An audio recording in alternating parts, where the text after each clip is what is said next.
I've been to performances of all kinds of shows and all that cover the spectrum up and down the state. So can you talk a little bit about audiences and the variety of audiences and how much that's impacted, how much impacts these numbers or how those numbers speak to that? Because I think people don't understand, particularly in Delaware. I heard Liane say recently, she was talking, we were on the phone talking about the Fringe Festival. And when she came here, she was so impressed, and I'm thinking, yeah, we know that secret well, but we're not telling it. And can you talk a little bit about how it's important for people to understand the variety of audiences and what that contributes to the economic impact? Right.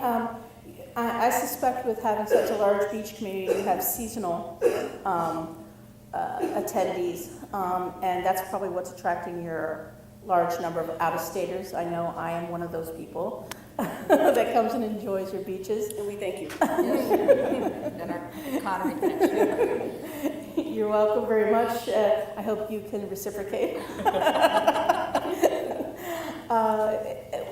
So in terms of audiences,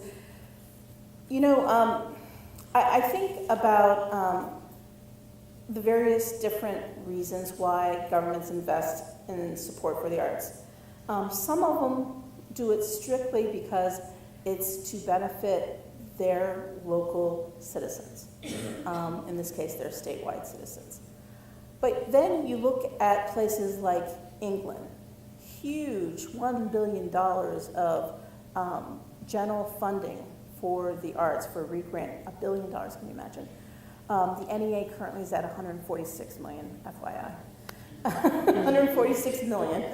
And England is at $1 billion, a much smaller country, but it's at $1 billion. And the entire justification for their budget, because as you might imagine, I heavily study what justifications governments use for their support for the arts. And their major justification is to attract out-of-state visitors, meaning anyone from outside of England. They want new money infused into England, and they want their arts organizations to be the #1 attraction of what gets people to come to England.